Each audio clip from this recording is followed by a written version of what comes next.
Alright, let's talk about what's broken today. New York, New York, here's the lineup. A terror plot stopped in Albany, teen gun chaos in the Bronx, cops zapping drones over the US Open, a socialist in a $1.5 million house, and a brokerage that tenants say is gutting your wallet. Buckle up. I'm Vixie Steele. Welcome to Loud and Local in New York, New York. First up, Albany. Headline: Albany woman accused of plotting bomb attack on state capitol. Jessica Bowie, 35, allegedly planned to bomb the state capitol and pledge support to ISIS. The feds say they watched her hit the capitol multiple times between July 21st and August 9th, scoping it out. Undercover agents talked with her, and on August 20th they moved in and cuffed her before anything happened. She's charged with attempting to provide material support to a terrorist organisation. Governor Kathy Hochul's office is in that capitol, as is the state legislature. That place isn't just marble and brass, it's the nerve centre. To be fair, respect where it's due. The FBI and their state partners did their jobs and stopped this before it turned into a headline we couldn't bear to read. Same grim takeaway we keep repeating. Domestic terror threats aren't some old chapter, they're current events. Federal and state cooperation actually matters. And before anyone comes at me with lazy nonsense, conversion to Islam is not a crime. Extremism is the disease. Can someone explain why this bullshit is allowed? Unbelievable, but not surprising. We spend billions on security and still have people wandering around fantasizing about bombs. Bloody hell. Moving on before I break something. Headline: NYPD hunts for teen suspects in Bronx fatal shootings. Two 16-year-olds are wanted in separate killings of other teens. On August 10 in Crotona Park, 16-year-old John Nunez was killed. On August 12 in Kingsbridge Heights, 15-year-old Riley Billingsley was killed. Both incidents trace back to groups of teens with guns out in apartments. I mean, Jesus Christ, kids treating firearms like Snapchat filters. The NYPD says teen-involved shootings are up this year. And here's the twist of the knife. More teenagers have been arrested for fatal shootings than any other age group in 2026. That's not a stat, that's a eulogy on repeat. Now, Raise the Age from 2017 gets dragged into this every time. It moves certain youth offences into family court. It's supposed to steer kids toward help, not hard time. Some, like Bronx DA Darcel Clark, want tweaks so gun possession among teens actually gets handled with teeth. Others say the law isn't the villain, the system that breeds desperation is. Both can be true. Complexity exists. But here's my street-level gripe.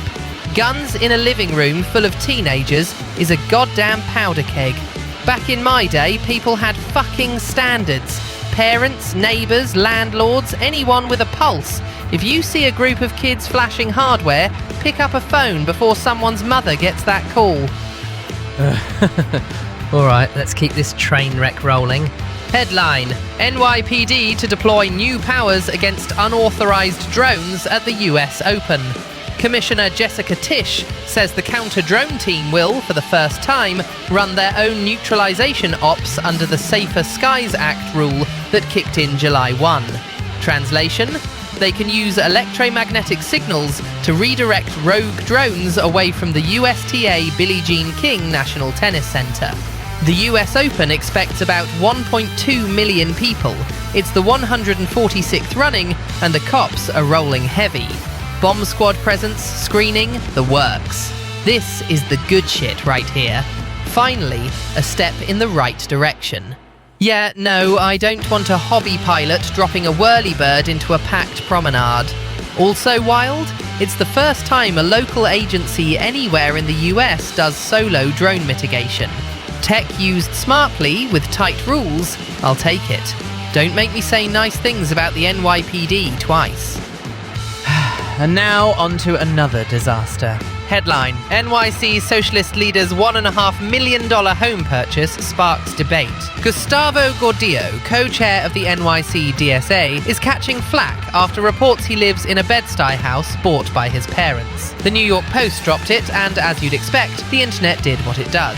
Some DSA folks and neighbours shrug because, welcome to New York, the land of mortgage pain and parental down payments. Others say, mate, your politics slam property and wealth concentration. Living in a 7-figure place sends a mixed message. Gordillo and co-chair Grace Mauser say he's using his privileges to push for working class wins. Meanwhile, at a Williamsburg anarchist bookstore literally called Property is Theft, the vibe was mostly a shrug. Honestly, I shouldn't have to say this, but here we fucking are. Practice what you preach. If you're going to torch the system, don't look comfy on the couch it paid for. At least own the contradiction and fight twice as hard to fix the housing mess. Let's shift gears before I start throwing shit. Headline: Tribeca tenants sue Compass over skyrocketing rents. Two renters, Peter Castaneda and Hayley Gelfand, just filed a federal class action accusing Compass, the biggest brokerage in the country, of effectively monopolising Manhattan rentals and inflating prices. The claim is they hid listings from places like StreetEasy to manufacture bidding wars, a manufactured supply shock. Allegedly, Compass controls 80% of rental listings in Manhattan. If true, that's not a market, that's a puppet show. The Attorney General's office is poking around, and Senator Elizabeth Warren is sniffing too. Meanwhile, the median rent in Manhattan just hit $5,000. $5,000 for the median. Fucking hell.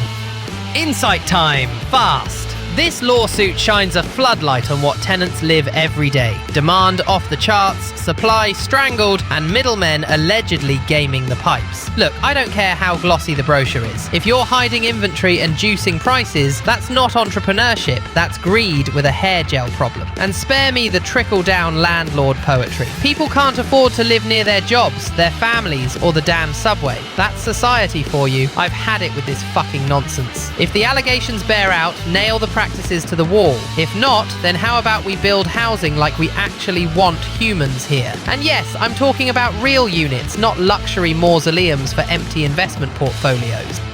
Alright, that's all I got. Go do something useful.